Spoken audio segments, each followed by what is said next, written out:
एक एक दिन कम होता जा रहा है और आपकी परीक्षा नज़दीक आती जा रही है। बच्चों का डिमांड था कि मैडम लेसन छोड़ के आप अगर व्याकरण के कुछ ट्रिक्स बता देती हैं तो वो हमारे लिए ज़्यादा लाभदायक होगा। उसी बात को ध्यान में रखते हुए मैंने वो निर्णय लिया है कि मैं आपको व्याकरण के पाठ पढ़ाऊंगी और छोटा छोटा वीडियो निकाल कर भेजूंगी पार्ट वाइज करके, ताकि आपको कॉन्सेप्ट अच्छे से समझ में आ जाए और एग्जाम में आपको सहूलियत हो। तो आज हम पहला पाठ, रचना के आधार पर वाक्य भेद। आपके पाठ्य पुस्तक में, आपके सिलेबस में यही है, रचना के आधार पर वाक्य भेद। तो सबसे पहले हम समझते हैं कि रचना के आधार पर वाक्य के 3 भेद होते हैं: सरल वाक्य, संयुक्त वाक्य और मिश्र वाक्य। सरल वाक्य की पहचान क्या है? सरल वाक्य में हमेशा एक उद्देश्य और एक ही विधेय होता है, अर्थात एक क्रिया होती है। क्रिया को संपन्न करने वाला कर्ता एक होता है और क्रिया भी एक होती है। जैसे सोहन गाना गाता है, यहाँ क्रिया क्या है? गाता है। कौन? सोहन। एक कर्ता और एक ही क्रिया है। जिस किसी भी वाक्य में एक क्रिया हो तो हमें समझ जाना चाहिए कि वो सरल वाक्य है। इसके और उदाहरण हो सकते हैं। सोहन सुबह उठते ही गाना गाता है। यहाँ उठते ही क्रिया तो है, पर वो क्रिया संपन्न नहीं की जा रही है, इसलिए वो क्रिया की गिनती में नहीं आएगा। सुबह उठते ही गाना गाता है, ये भी सरल वाक्य होगा। सोहन सुबह मौसम साफ होने के कारण गाना गाता है। ठीक है, ये भी सरल वाक्य है। तो इस तरह से होते ही, के कारण वाले भी वाक्य होंगे, तो आपको कंफ्यूज होने की जरूरत नहीं है। आपको ये देखना है कि लास्ट में जो है वो क्रिया एक होनी चाहिए और क्रिया को संपन्न करने वाला कर्ता एक होना चाहिए, तब वो क्रिया जो है, तब वो जो वाक्य है वह सरल वाक्य कहलाएगा। दूसरा आता है संयुक्त वाक्य। संयुक्त वाक्य की पहचान ये है कि जब दो स्वतंत्र वाक्य, दो अलग अलग वाक्य समुच्चय बोधक अव्यय से जुड़े हुए हों। स्वतंत्र मतलब पहला वाक्य अलग हो, दूसरा वाक्य अलग हो, लेकिन वो समुच्चय बोधक अव्यय शब्द। समुच्चय बोधक अव्यय शब्द क्या क्या होता है? और, तथा, किंतु, लेकिन, इसलिए, तो, अन्यथा इत्यादि शब्द जो है वो समुच्चय बोधक अव्यय शब्द होते हैं। तो इसका उदाहरण हम समझ सकते हैं। सोहन गाना गाता है और मोहन नृत्य करता है।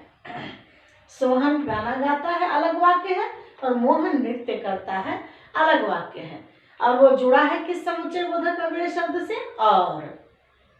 तो यहाँ दो उद्देश्य, दो विधेय है और वाक्य जो है वो दोनों स्वतंत्र हैं, तब वो संयुक्त वाक्य होगा। इसकी पहचान ये है। और, तथा, किंतु, परंतु, लेकिन इत्यादि शब्दों से दो अलग वाक्य जुड़े रहेंगे, तब वो संयुक्त वाक्य होगा। आगे बढ़ते हैं हम मिश्र वाक्य की पहचान की ओर।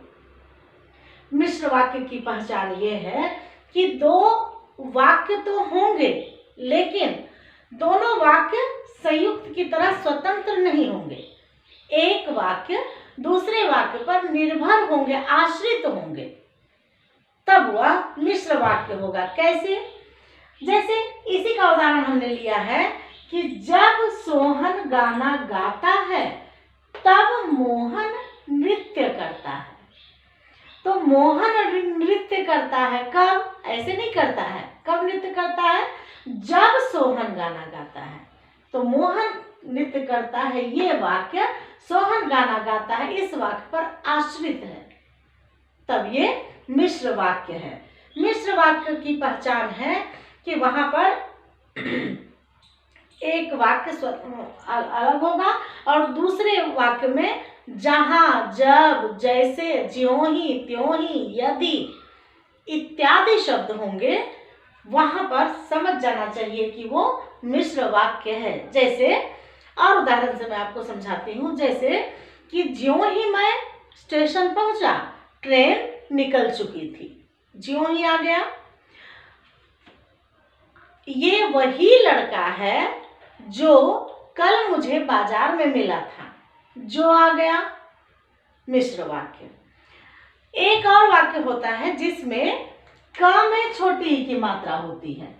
जैसे उसने कहा कि मैं कल विद्यालय नहीं आऊंगा। कि, क में छोटी ई की मात्रा की। दो वाक्य, उसने कहा, क्या कहा कि मैं कल विद्यालय नहीं आऊंगा। एक वाक्य दूसरे वाक्य पर आश्रित है। तो की, क में छोटी ई की मात्रा की से जहां वाक्य जुड़े रहेंगे वहां और कोई वाक्य हो ही नहीं सकता है। वह वाक्य सीधा मिश्र वाक्य होगा। ठीक है। अब जो वाला उदाहरण मिल गया। ज्यों ही स्टेशन पहुंचा, ट्रेन निकल चुकी थी। जब का हो गया, तुम वैसे ही चलते हो जैसे मेरे पिताजी चलते हैं। वैसे, जैसे, ऐसे वाक्य जहां होंगे वह मिश्र वाक्य है। तो आपको वाक्य में सबसे पहला प्रश्न जो आता है यही आता है कि वाक्य दिए रहेंगे और आपको लिखा रहेगा कि वाक्य भेद। इसके पहले जो भी एग्जाम 10th के हुए, अभी 3-4 साल पहले, सब में MCQs रहता था, पर इस साल CBSE ने पैटर्न चेंज किया है। व्याकरण के प्रश्न में आपको विकल्प नहीं होंगे। आपको प्रश्न रहेगा, वाक्य दिया रहेगा, ब्रैकेट में रहेगा कि वाक्य भेद लिखिए, रचना के आधार पर वाक्य भेद लिखिए। तो वाक्य कैसे पहचानना है, इसकी ट्रिक मैंने अभी आपको बताई। उम्मीद करती हूँ कि आपको समझ में आ गया। एक बार फिर से मैं उसको रिपीट करती हूँ कि जिस वाक्य में एक ही क्रिया हो वो सरल वाक्य है। जब दो स्वतंत्र वाक्य समुच्चय बोधक अव्यय से जुड़े हों तब वो संयुक्त वाक्य है। और जहां एक प्रधान और जहां एक आश्रित उपवाक्य हो वो मिश्र वाक्य है। तो कैसे पहचानेंगे कि प्रधान और आश्रित उपवाक्य है? जहां, जब, जैसे, ज्यों ही, इस तरह के शब्द जिस वाक्य में होंगे, यदि, तो, ये सारे वाक्य मिश्र वाक्य होंगे। और क में छोटी की मात्रा से जब वाक्य जुड़े होंगे वह भी मिश्र वाक्य होगा। आशा करती हूँ कि आपको कॉन्सेप्ट क्लियर हुआ होगा। इसके अगले भाग में मैं वो समझाऊंगी कि किस तरह से एक वाक्य से दूसरे वाक्य में परिवर्तन किया जाता है। उसके लिए आप अगले वीडियो का इंतजार करिए। उसके लिए आपको पहले लाइक करना होगा, सब्सक्राइब करना होगा ताकि अगले वीडियो का नोटिफिकेशन आप तक पहुंच जाए। धन्यवाद।